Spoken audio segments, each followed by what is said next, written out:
talks that require exploration. Now, we don't like that because we want the preacher to say, this is truth, and hammer the pulpit and come up with a preacher's tone. I mean, the other day when we were in church, this guy had such a preacher's tone, but, we are human by it because we come from that direction. It's Yeah. part of our journey. Yes. You know, It's the the only preacher's thing that's there. Yes, and we feel that's the only thing that's tangible. And to have this openness. See, the moment you use that word in conservative circles, people say, no, you wishy-washy. You wishy-washy. You don't know. You have high uncertainty and low certainty. Mm. You know that word for noble, the Thessalonian believers were, Thessalonian Jews were more noble than the Berean Jews. Yeah, I Right? remember we were saying that this is really, it was a disposition that the non-believers That, had. You know, that was a disposition. yeah. That word for noble is well born, but in the context, that nobility had to do with they were willing to receive the word, to examine it, Mm. to study whether these things were so. And then later on, 2 or 3 verses later says, and many of them believed. Mm. So you don't convolute the thing. You say, it took time. It took time. How long, we don't know. Yeah, that's not And stated. yeah, and that's what we don't want. We say science has to do with facts. You talk to any scientist and talk to him about facts. You know what he's going to tell you? You'll be shocked. He says, facts are unreliable because no data is safe from the next generation of tools that we are working together. Mm. Yeah. Now, does that mean there's no such thing as truth? No, that's not what we're saying. That's not what we're saying. But you see, my brain, I've been so taught. I have first year consciousness. If you can't give that to me in a propositional statement, then I don't listen to you. What we probably need to do, which is something you just now did. So I'm just thinking of strategy here, Terry, and so our methodology. So what you've just done now is state what is not. Right? So what you're not saying is you abandoning these propositions. That's not what I'm saying. Yeah. So it's It's abandoning further creative research, curiosity, and discovery because I shut down. I aggressively shut down. I've got it. yes. So I fact checked this thing. Well, fact check is just fact check. That's where it ends, right? Yes. Where does it go from there? Yeah. To love the truth or to have that posture. The truth shall set you free. Yeah. Truth is freedom unbound. And I think that John 8. yeah. And you see, the average ear doesn't like this. The way we're talking now is very uncomfortable for the average Bible ear, for the average pastor, for the average expositor. They don't like that because this doesn't scale well. Ek gaan nou jou woorde gebruik. Scale well, right? We want to scale things quick. And we think that fact-checking it is what makes it scalable. It makes it scalable. That's why we produce all these non-thinkers. They are pre-programmed avatars of reality. No. And some of them are extremely eloquent. Yeah. I would put myself there. Yeah. And I High explanatory power. mm. And people like that. Oh, that's the itching ear. So those now you talk about two groups. The first group is there are preachers who use a broadcast model who favors the excellence that can come through explaining the truth, not living the truth. So I get that. I do think, Terry, a lot of people get that. What I think is missing is is the very thing we say. What I think is missing is not is a lack of clarity as to where do I go now? The way you asked that last question was how um, okay, how do I do this, man? How do I stay in the truth while staying away from error? And when you frame the question like that, you are opening yourself up to providing this guidance. And here, And getting shot between the eyes yes, I hear in you. one and the same breath. Yeah. And that's why we don't go there. Because Well, yeah. I I can't put the dog in the cage. no, I understand. How do you defend a lion? Yeah. We want to put the lion back in the cage. Right. And we say that's defending the lion. Yes. I will no longer protect you from the scriptures. Sorry. Yes. I'm No, going to open the cage. I And understand. I'm going to open that cage for that lion to attack me too. But that is a mode of that's a posture as well, isn't it? When you Oh, say it's almost a dangerous posture in this culture. sure, so um, then I think it makes prudent sense to say this is how you do it, and this is how you don't do it. This is how you do it, but if you take my word for it, you are going to be in such danger. So if so, Okay, here's uh, a word that doesn't exist. How do you truthify? mm, See, that's very different. That makes a verb out of the noun. I find it very helpful to think adverbially and think verbally. mm, Verbally and adverbially. What does this thing look like? What does it look like? Right? How does it move? mm, So ways to truth. That's why I think McGilchrist. Sometimes I'm wondering if these guys actually aren't believers there. I promise you, because they don't buy our brand of how we say you get to truth. They don't buy it. mm, They're very hesitant to say, yes, it's that. And because they are hesitant, we brand them mm, atheist, neo atheist. But what about a category that we are not willing to create? They just don't buy our brand of God, our model of God, you mm, know, Hebraic mega Zeus, which is a Greek god.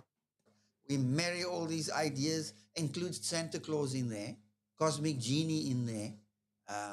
That's our model of God. They say we buy none of the above mm, because we actually don't think you can define God. mm. God is a lot bigger than your definition. Now watch what I'm throwing at you now, because I think if you start grappling at that level, you're going to start to grapple with what we talk about when you talk about truth. Because any model of God that you have is an idol that you have set up in your head. Mm. That model is shaped all the same, Terry, by an exposure and understanding of what the text says, because that's the basis. That's where you come from. Now, That's right. if your argument is that there's been a grave error to look at that truth as pure presupposition or a set of presuppositions, as theologies, if you wish. Yep. If you're making that assertion, if that is your argument, and that it is the posture more that it's this posture, and even if when we talk about posture, if it's your argument that that posture is truthify and not truth, although at the same time you cannot separate the two, they're almost it's one coin, it's two sides. If I'm thinking along now, if that's the case, I think the question that I am wrestling with here is right now for how do we communicate that in, on these We broadcasts. on the air we can't. Yeah, On the air we can't. I know. And so, but then what do we do on That's the why air? we have to. That's why we have to live it. Yeah. No, you're right. But you see, so can you see the difficulty? no, It's it's hard body on hard body, yeah. No, I don't doubt that, buddy. I and just you don't doubt that. But you no, say, how do you communicate that except in proposition, some kind of no, propositions? not necessarily. I'm not. I'm more saying, what is the strategy that we follow? Because what we are doing right now is we are placing ourselves right into people's homes, into people's, at least in the broadcast. Of course, we do say this is not it, but then what is it that we do? What would how would you describe this? Process So dispositional knowing. so what we do then is sensitizing hearers to what that should look like. Because you're right, it is a two-sided coin. Yeah. That's why I think McGilchrist goes that way, not just because he's a neuroscientist, Mm. because the first half of the 3,000 pages he spends explaining ways to truth, WAYS. Mm. And in the second half of the book, he talks about what is truth. Now, most of us would say that's the wrong way around. Mm. But No, no, watch no, no. why, I hear you. watch why he does Yeah. it. So Now, again, isn't there something there? The way you get the truth, it is. The mind works that way. mm, Left and right hemisphere work that way. The left hemisphere wants propositions and sentences and high certainty mm, because it represents the truth. It represents what comes from the right hemisphere. What does the right hemisphere do? It keeps this thing wide open in exploratory mode. mm. And it keeps these two things together like this Sure. by the corpus callosum, right? Joins the two hemispheres. That to me is such a graphic picture of how we need to keep these two things hanging together. Mm, Even two sides of the same coin breaks down, but it's helpful. mm, It's two hemispheres of the same brain. And they're working together all the time. mm, The one doesn't kill the other, but the one is superior to the other. Right hemisphere is superior to left because of how it operates. mm, It's the master, the left is the emissary. mm. But when you cut the two away, that's where the danger is. And I want in the postmodern era, I would go with McGilchrist. We've suffered a right hemisphere stroke because we just go with propositions. And we can't tell you how we got there. Oh no, I'm voting for Theo because Theo says this and this and this. But Theo beats his wife every night. Mm. But I'm voting for Theo because Theo looks nice. You know, there's a look about him. Hy's so 'n eerlike gesig, Mm. right? In terms of the product he's selling. Mm. But in terms of his character, I have no way of assessing that. Mm. Yeah, look, I come back So, to this question, Terry, as to okay, what is our so what we do on Fifth Factor is basically scratching it. Would that be a fair way to say it? yes, Are we yes, are yes. we are provocateurs? We are. Is that what the fifth connection is? Oh, I like that. That's a good word. Then, so Provocateur.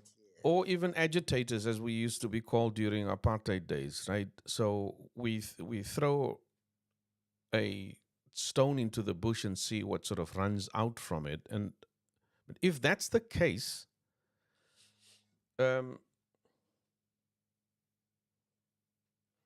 this could be partly a very dangerous mission because you are raising issues that people will wrestle with. I feel that we, even in how we raise the issue then and how we do it, I think there is a place for um, storytelling in that more. I think there's a place for dialogue in that more. Um, Now it may just be what I see. Folks, comments may be different, and it's interesting if I think of a comment from your buddy, and then I also think of um, Ambrose's comment yesterday in that voice note. Um, I can throw a lot of questions at him also as to how he interprets that, and so I'm really not sure entirely what people are thinking, and how they are, or whether I am off or wrong in perceiving that if that number one, the strategy that we use for these 15-minute blocks, I need to combine that story with, and it would say, truth and truthify in some way to model that at the same time. I was thinking of the word myth, a myth or myths, and um, here's this note I made when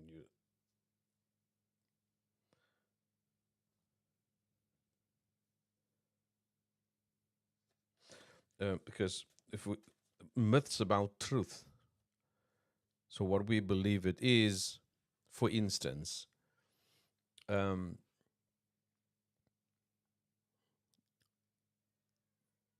that maybe be a good approach to have, to let people see just how.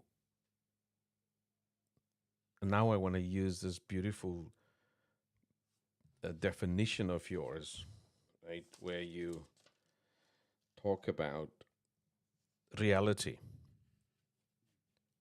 So, because I'm thinking, what is the opposite of that reality? Is it's a myth? I have believed a myth about belief. About, Well, it's like asking, I think what you're asking is what's the opposite of truth, of fake news? yeah. What's the opposite? Now, most would say fact. I won't say fact. Mm. Opposite of fake news is what is real. Yes, and this I think is a real good place to be. Um, that which is real, um, which would in a way honor a lot more this disposition that we have, that not that people have lived, not people have believed the lie, people have lived that lie. Yeah, I said live a lie, you die. That's a simpler way of stating the central idea in chapter 22. Embody error and die. Simpler way to put it is live a lie, you die. How do you die? Well, you're dying to reality. You're dying to what's real. Because some people say, well, whenever you use the word die, it means you put you into the ground. No, no, no. You are living a psychotic kind of lifestyle. Now, could it be that 99% of Christians are living psychotically? Well, let's not even go there. Oh, let's not go there. Yeah, but why don't we go there? Because Yes. this the I fear that, we will be talking to ourselves if we do not have an approach where provoking really gets there, and gets to that place where it you talk about this death, this this thing that sits on your chest. Can I use can I use an illustration? You put me on the spot yesterday morning. You put me on the spot this morning. Yeah. And I thought, yo, bliksem, jy laat my nie eens dink wat die goed nie. Mm-hmm. But I can answer it. You said yesterday, was there a moment in my life where Yeah. now, and I think you took note of how I answered that, right? Sure. Sure. I didn't answer it in the traditional way, Mm. where it could have gotten so personal that you could have become offended. Mm. That's how I could have. I said, I detected, and I said it very carefully. I said, I detected an awkwardness. Yes. And This mm. response, right? That's why I went in and I said, right? Now, I think you would be the first to admit, if there ever was a real moment in your life other than trusting Christ, then what you walked through in your marriage there was as real as nothing was more real, No, no, absolutely not. And when I use right? this reference about what's on, sitting on your chest. I mean, I Yeah. have a journal entry. I have to find it. Maybe I don't even want to find it. If you talk about, um, real pain, and one of it was that this thing is just sitting there. It sits on your chest, in you.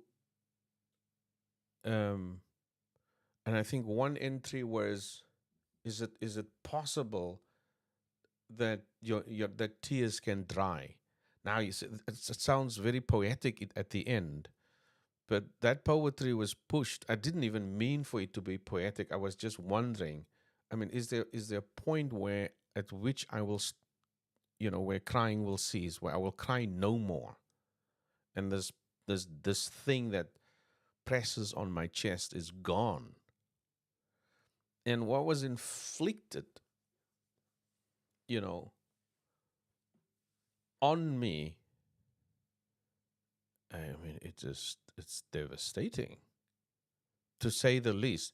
But if you want to try and explain it, and say, okay, here's an example of how somebody deals with reality, that in itself is potentially resorting to, um, this very trap that we say a lot of other people have fallen into. You try to explain somebody else's reality to make a point, um, right? And because it's how people around you respond is all, it's different.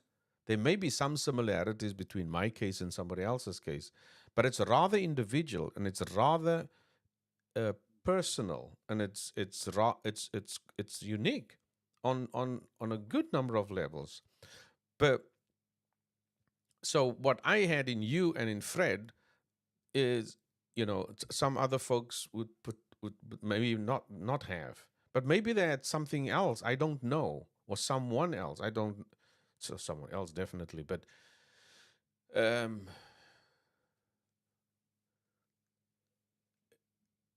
I think the point here is that it's good to tell these stories in the public domain, so people can, in a way, see, what, what are these warning signs that I have to really look at, that I've missed. It would be great if people ask those questions themselves, but if they don't, which we know they do not generally, because Lord knows, if we really start asking serious questions, just I have a habit, start today and say everything. I'm not answering anything. Every single word that will come from me, from my mouth, will today will start with, you know, 5 or 6 faithful friends. Why, who, why, how, just that. And we know people do not ask that. But so as provocateurs, we would need to potentially introduce those kind of stories that point to. I wonder here if we, sorry to cut you, Mm. don't do it a lot more than we giving ourselves credit. Talk about reality check. No, let's do a reality check here. Ons baie keer sê ons vir Yeah, mekaar daai. yeah, you and I do it, with each other. But I'm not so sure if we, you know, I am thinking that Yeah, okay. The flip side of that is jy lewe in 'n droomwêreld. Mm. That's the flip side of saying the same thing. Flip side of saying this, you live in a droomwêreld. That's like you're living in unreality. Mm. You're living in a virtual reality or an augmented reality. Mm. Now, the augmented reality is not necessarily wrong. Or enhanced reality. To use computer terms now. But what we're grappling with here is so potent because it's where people live and how they articulate this stuff. Maybe in a lot more basic way than we would. Now that's the point I am making, Terry. I suppose because that I don't, I'm not so sure how people are actually thinking through this.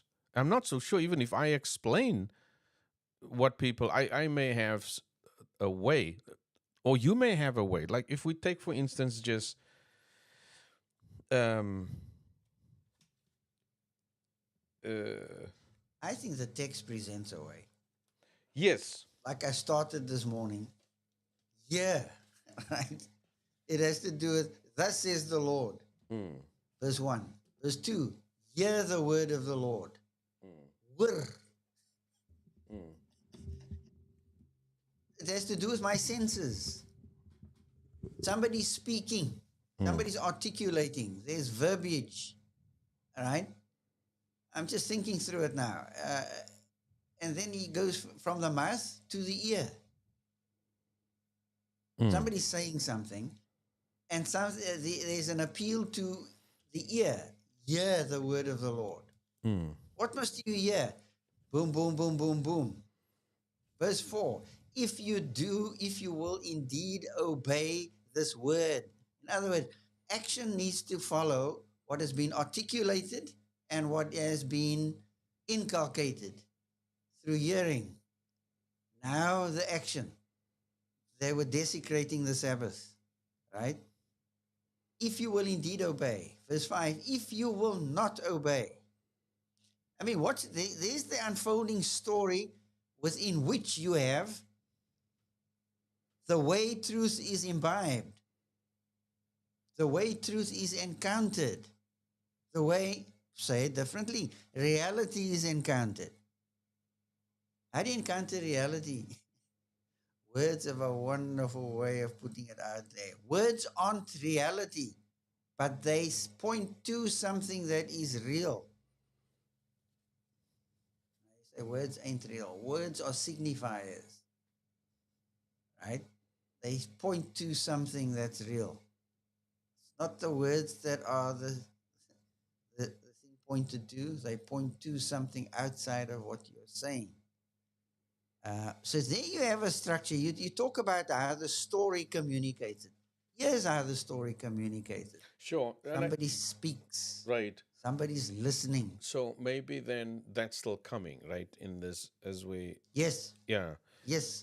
Yes. And so looking at what we did today is more sort of introductory to this. But it has what we are talking about here has great value because we are in a sense truthifying. We are wrestling with the truthifiability of ideas or encounters or events or all of the above. Right? They come through articulation, somebody saying something in real time. And somebody's listening. And if they are listening well, it will come out in their actions. Right? That's how I was going to unfold the story about listening.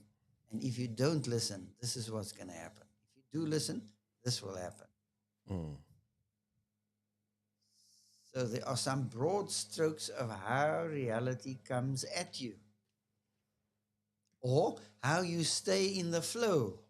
How you stay in fidelity to the flow of reality. What's the flow of reality? God has spoken.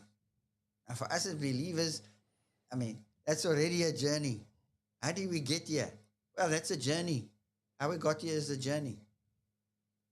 Somebody else hasn't got there yet. That's why they don't understand it. They say, nee, wat? Jy sê, dis die waarheid, dit kan nie wees nie. This is not the flow that I'm in. Oh, what flow are you in? Let's look at that flow. Dis ook wat jy so flow is. So yeah, so okay, and I think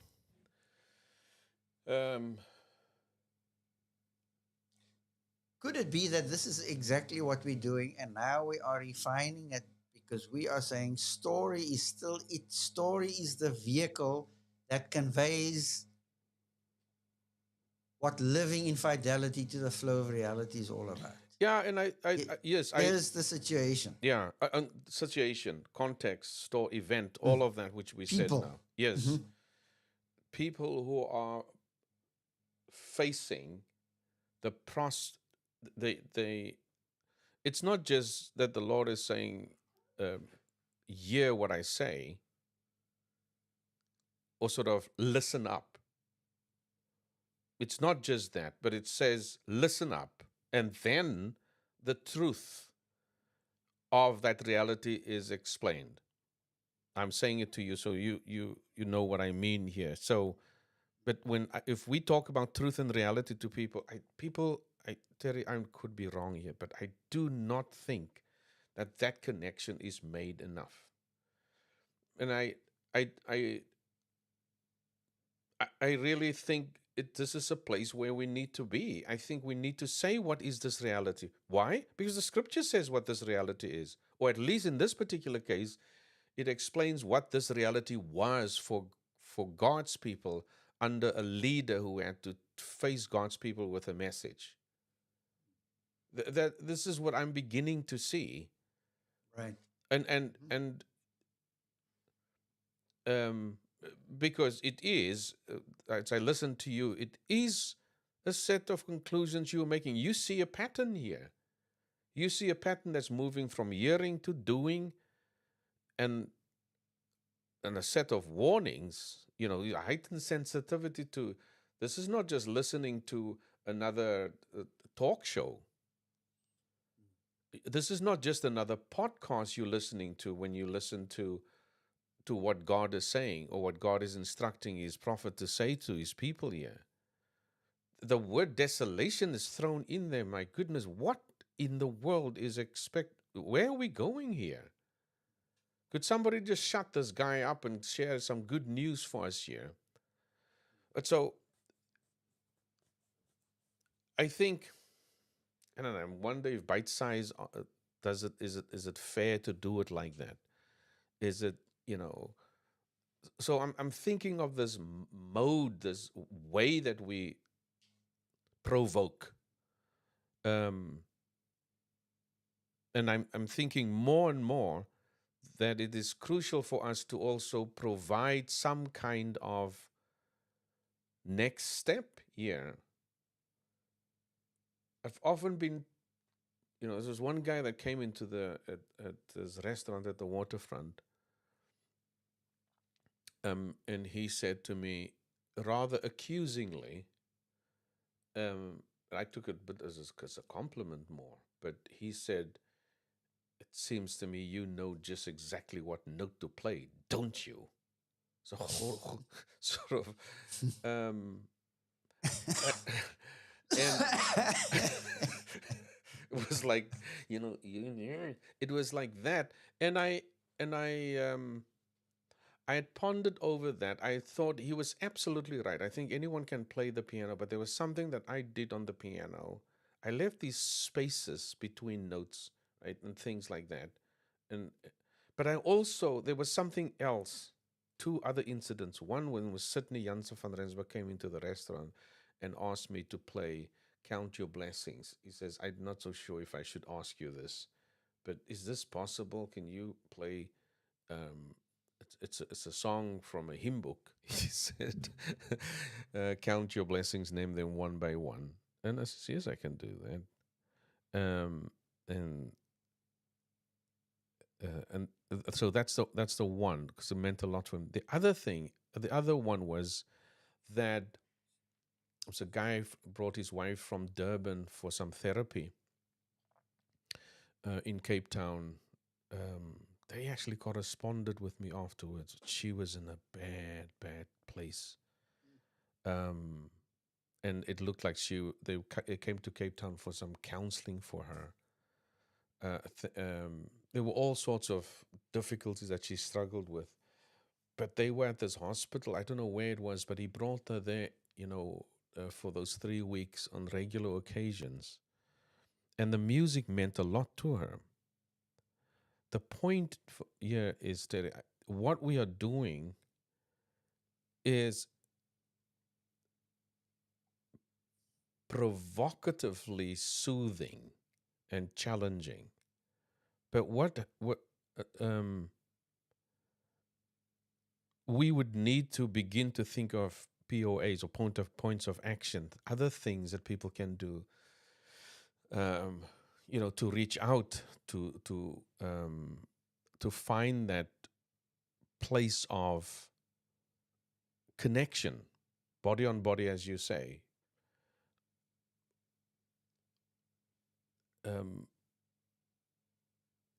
It's very, very clear. The more we work through this and our understanding of where our people are, that there is a itch here, and we are scratching. But I don't know if it's for some people it could potentially be a wound that's being opened, and so can say on one end you deal with your wounds. Sure, I do feel that we have a responsibility in a way as we scratch and as we provoke, sensitize, challenge the way people think, because the way they think is the way they will live. And so I would suppose, that to get more voices into this dialogue, not just so voices of how people describe what they do.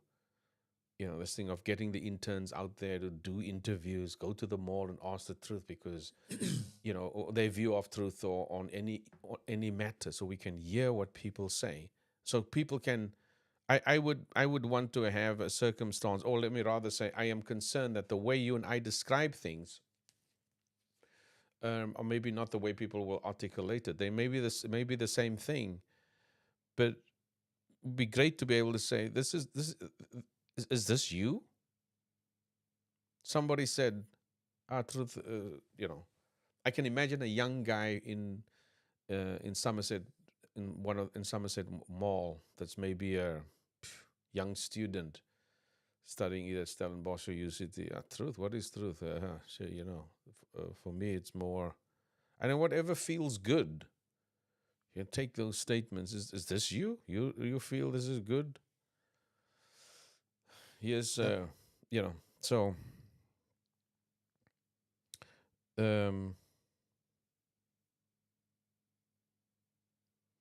So to take, I think. What did you mean a while ago when you were talking about, the telling of a story? I'm not talking about, and we did say we don't mean what Haddon Robinson does in his, it's all now you tell it. Not like that, because that has to do with more the first person narrative as an example of a rather more meaningful broadcast model, if you say, still a broadcast model, because listeners have to place themselves into that context where you have two individuals or a couple, maybe. Could even be theatrical at the end. But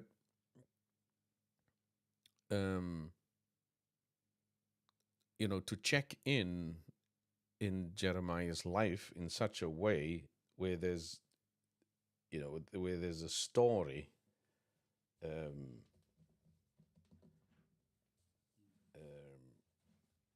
that's part of it. And I'm not so sure if we should have a longer section. I think we should definitely think about having some way to ask for feedback from people. We certainly need to find a way to get more people to listen. And we certainly need to have more than just one slot a day. That's for sure. Now, Um, can I go back and crystallize all of what we're saying here? I mm, still think we're not off track here. mm, The fact that we need to stick with telling the story, mm, because story embodies all of the ways that we engage truth. Now, how in the world did I get there? Well, time, space, flow, events, and there we go. Story embodies all of the above.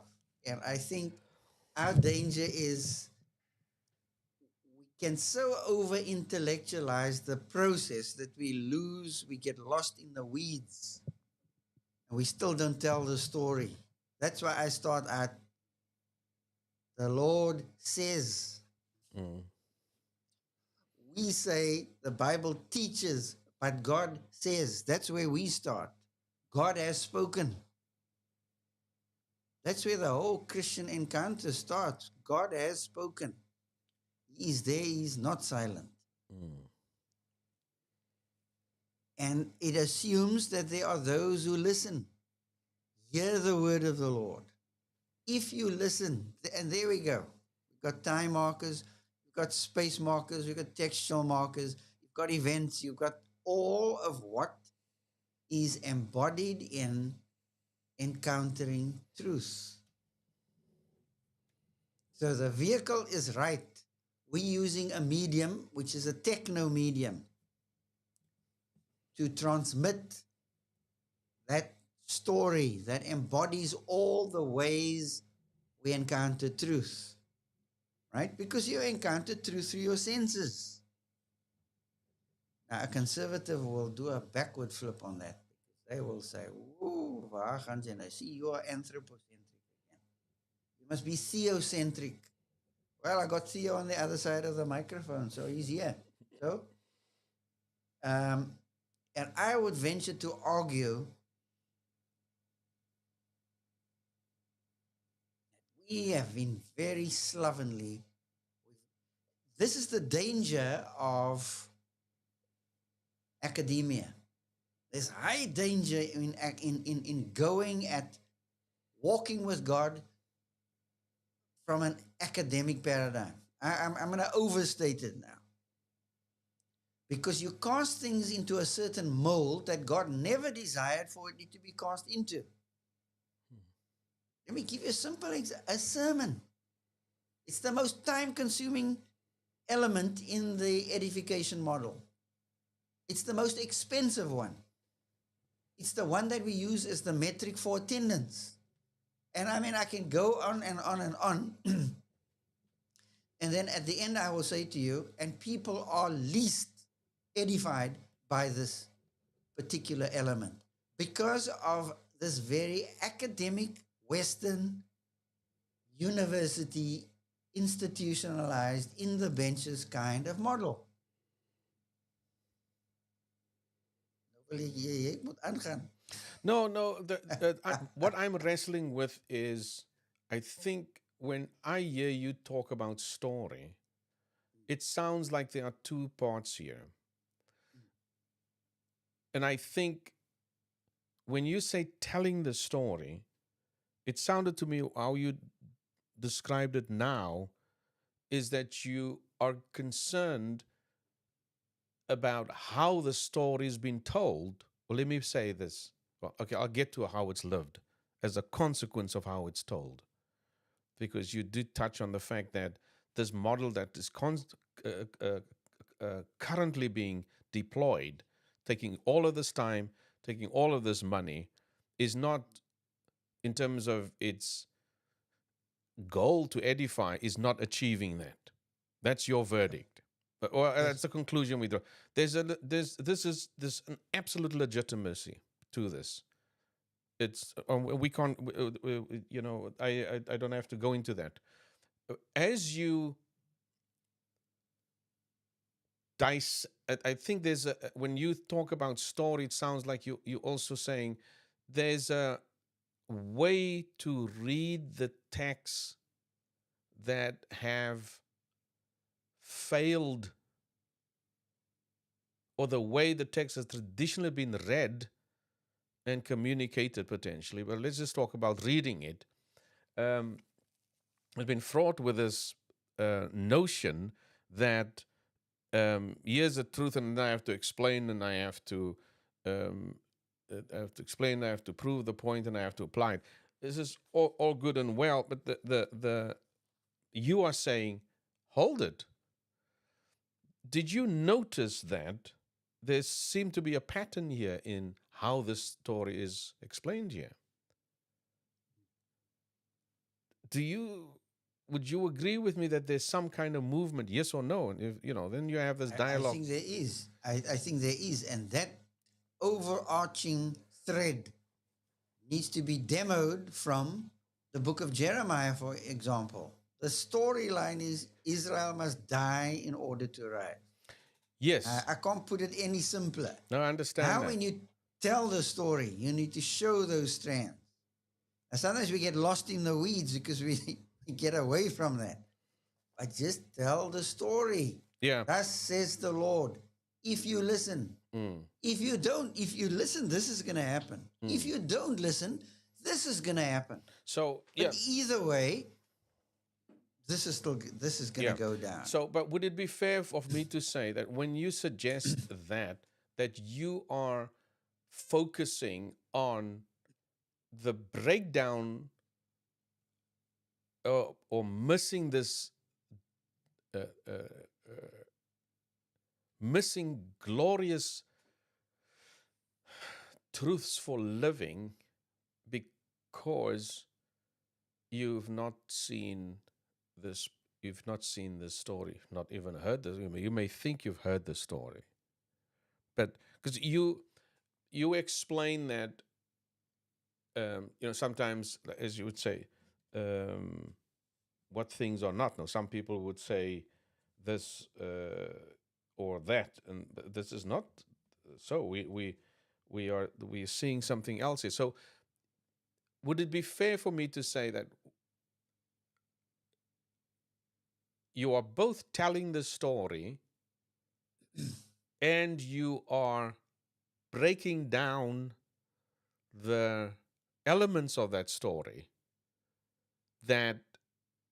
or you're breaking down the pattern that you saw in that story that we should be looking for, and that we've made mistakes about how we, approach this? Would that be accurate to say? That we I think that is a way of saying it. Yeah. It is a way of saying it because we have lost the significance in the believing community. We've lost the significance of the power of story.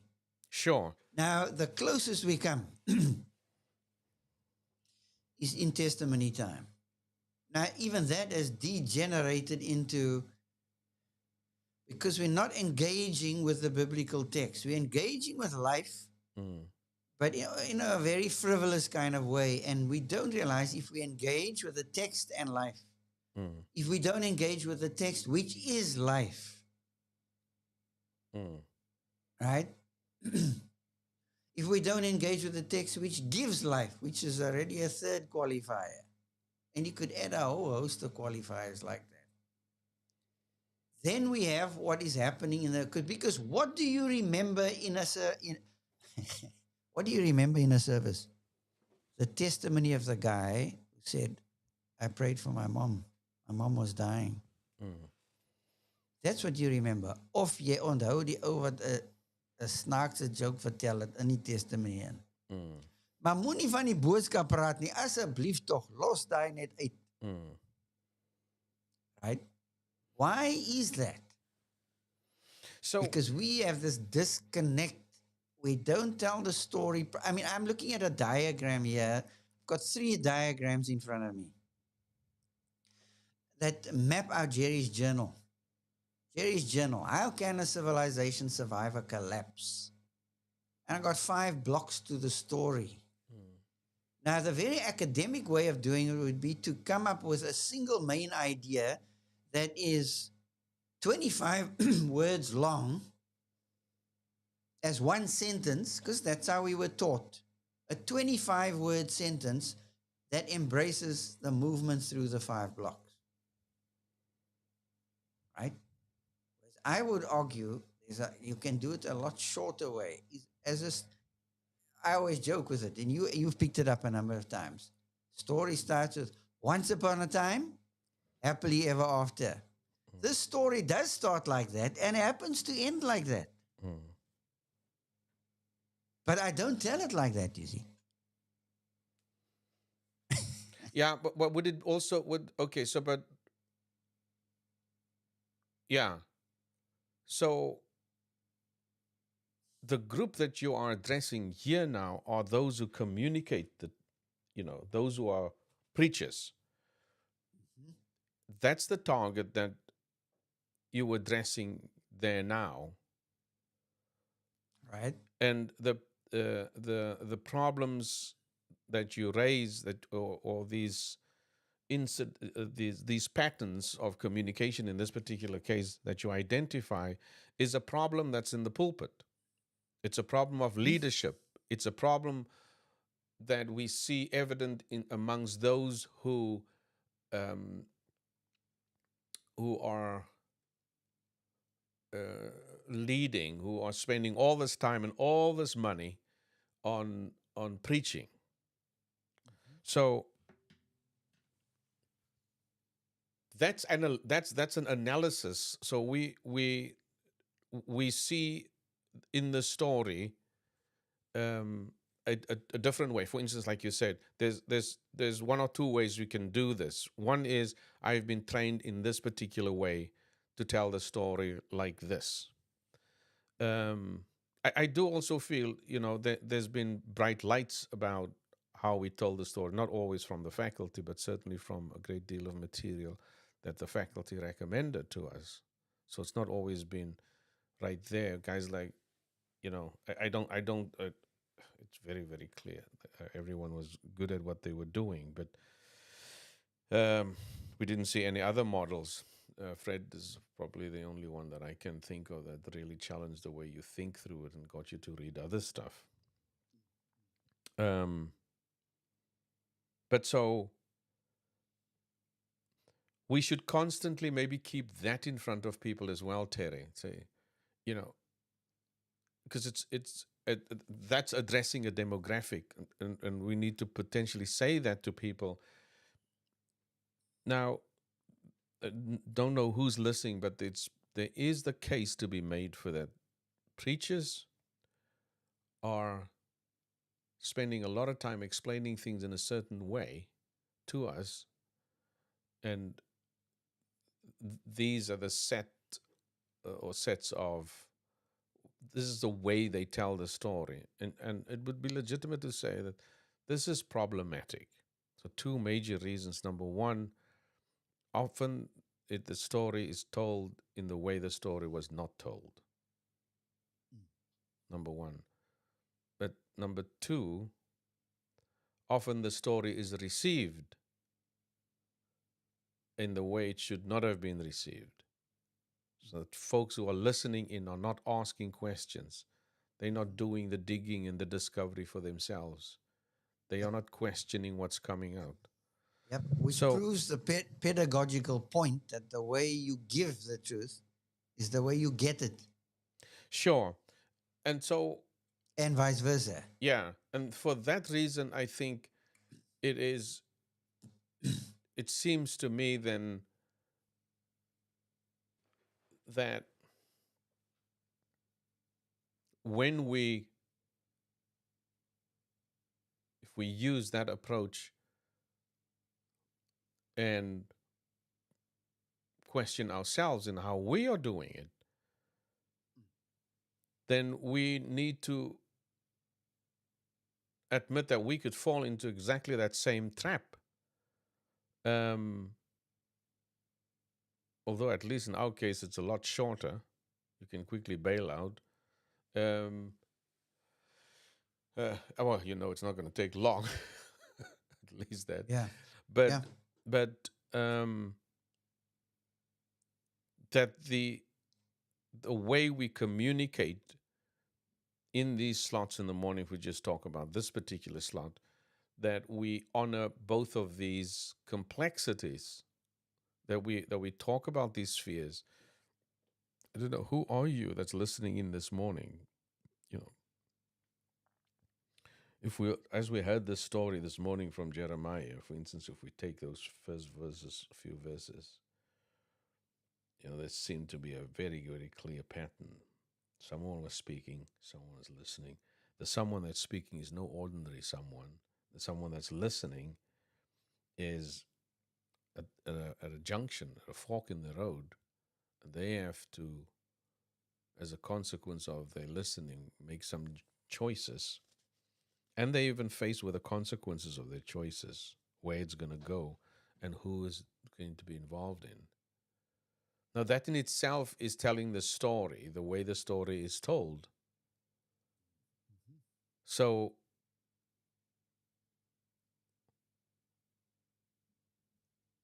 I think we need to honor that as well. We need to tell that story in such a way so that, as you mentioned earlier, that, in this particular case, both the leaders and those who follow, so to speak, they get it. They can walk. They can begin to question their own lives and say, okay, what am I? Where am I? What am I doing? Um,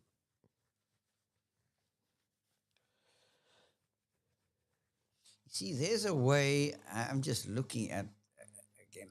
I'm starting to wrestle with a way of telling this story in as a story in about 30 to 45 seconds. Um, you can do that. You can have a sound of. Um,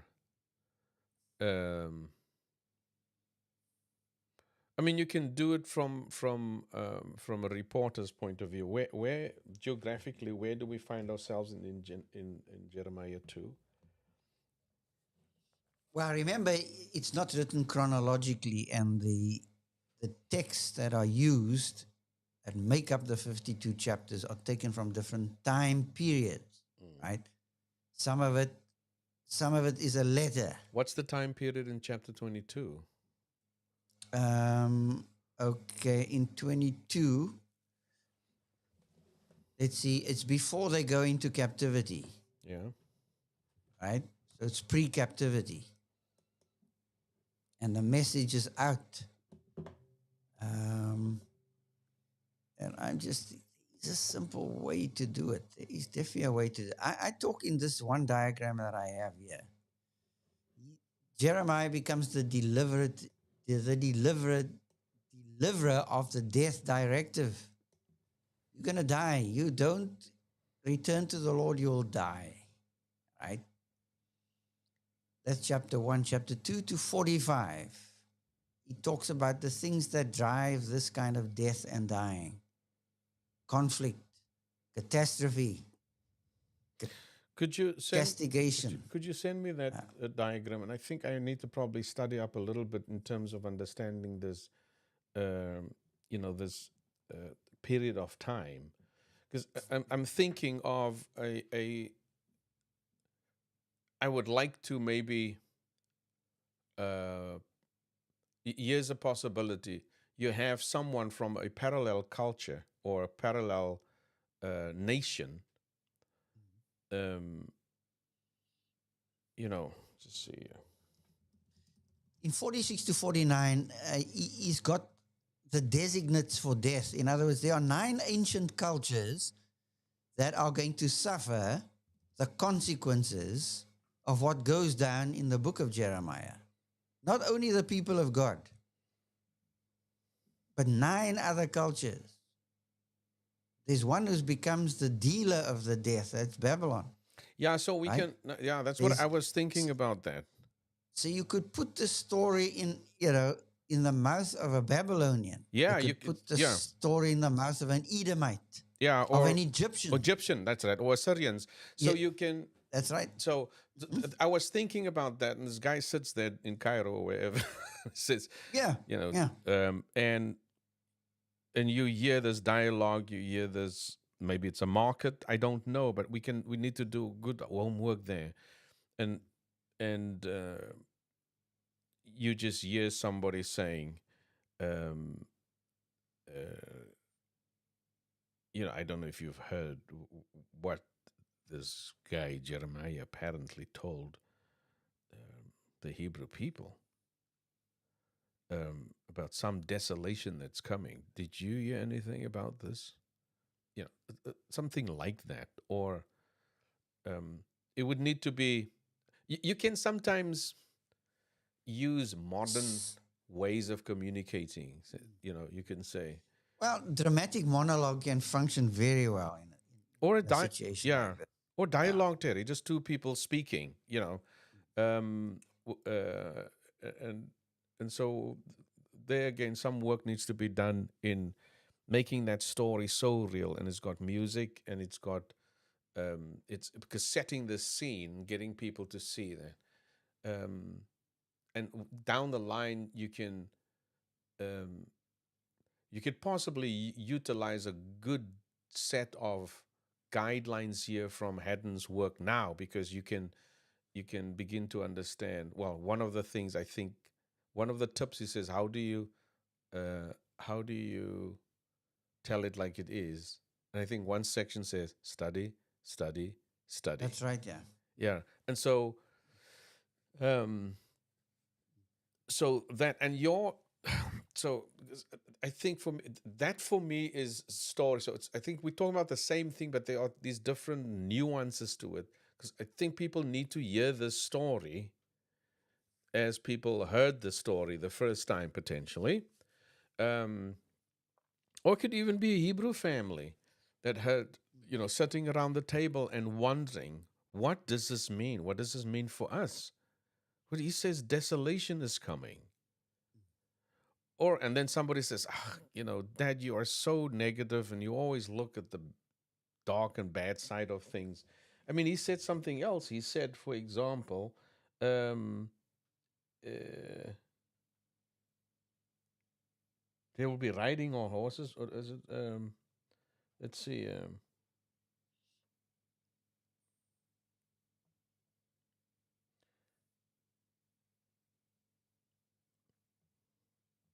Then shall end, if you do this thing, then shall enter the gates of this house riding on horses and in chariots, accompanied by servants and people, kings who sit on the throne of David. That is you have to try to explain what all that means, but that is certainly positive. Dad, why do you always see the bad things in life? Well, it's the bad things that help you. All in all, you're going to have a little dialogue like that, of a Hebrew family dealing with a real issue. And then you can have a little twist at the end and says, we've talked too much about this. I'm sure, one of the, I'll, let's, the prophet has spoken. He knows what he's talking about. I don't care anymore. Uh, Lemuel, can you go out and tend to the sheep or something? I don't know. Yeah. Yeah. So, Or come prepare for your bar mitzvah. yes, or you can, you Say, could Joseph, even, you're gonna be circumcised later, so please start yes. preparing yourself. Yeah, or you throw in some other parts of the history. Look, I don't know, because different people would have responded to Jeremiah's word very differently. As I don't care. Look, this guy doesn't know anything what he's talking about. He doesn't have a wife.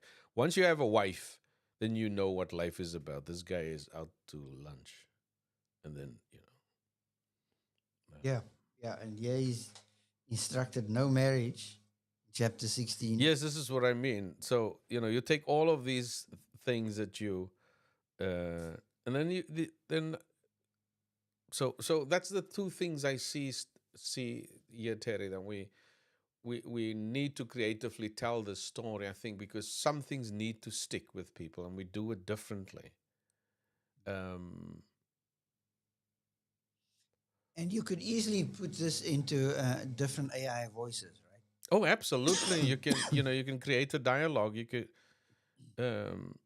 have I two tell you different. what I'll do. I'll fiddle with a script, a short script, a to and a fro. And let's see if we put it in different voices, how it would hit the ear. a Yeah. dialogue between a daddy and a son, or a beggar by the wayside who has just seen the border bully, um, Babylon, Yes. sweep through over 2 or 3 days, and you are giving a first-hand rendition of what went down. So you cover the story from beginning, once upon a time, all the way right through to the end. It has Yeah. fun elements to it. That's for sure. And I think that if you, so where are we, what time are we talking about? Is this 600 BC? Where is this? 700? Yeah, about 500, 6th century, 500, yeah. Okay. Yeah, Could, into the 600s for sure. but could you send me that diagram that you have? Um, and so I can begin to think of some ideas as well.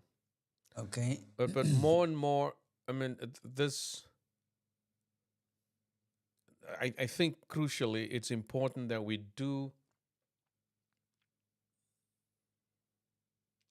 that we truly find a way to tell that story in the drama, or in the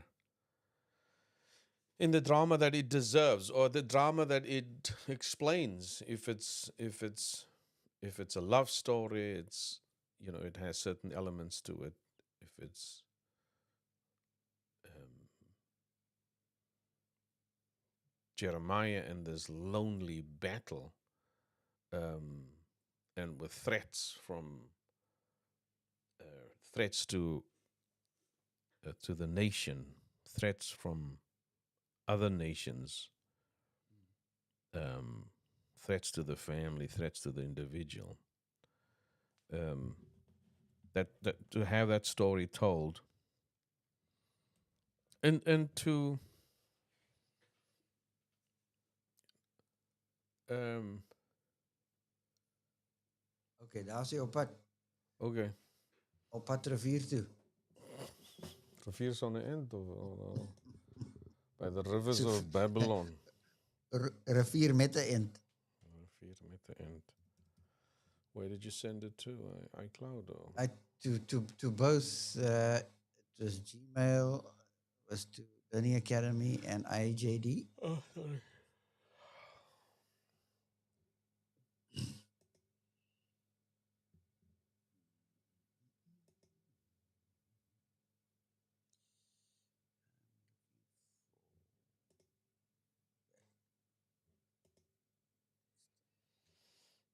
Hmm. Um,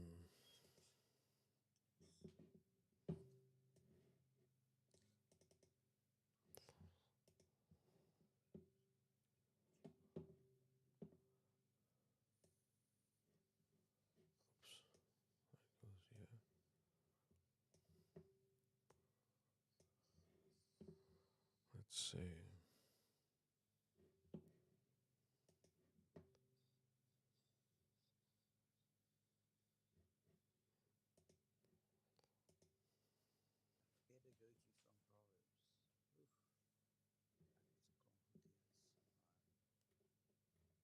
I don't see anything in my Gmail.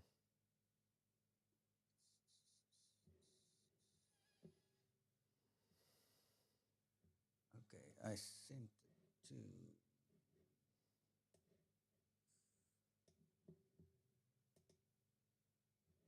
IJD at Yahoo. To Learning Academy.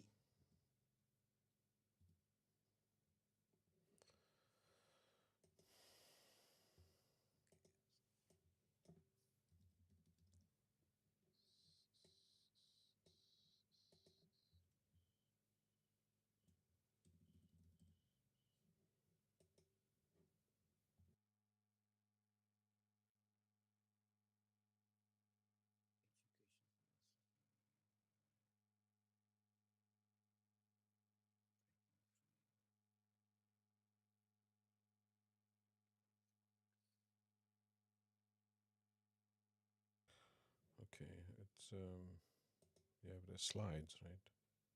Yep, it's a slide.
Well, you can certainly try and as an overview,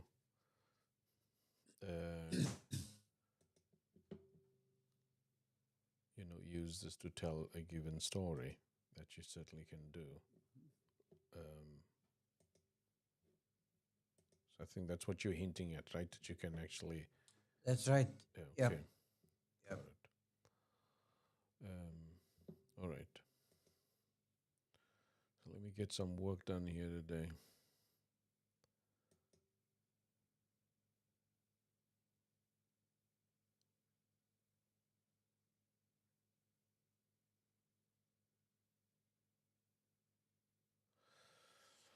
So, can you and I talk later today about the Urban Agriculture Summit in Durban?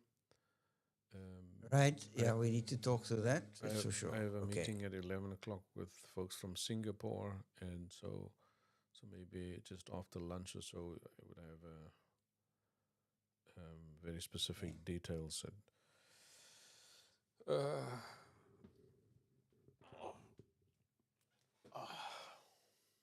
see if I can pull this off. Oei.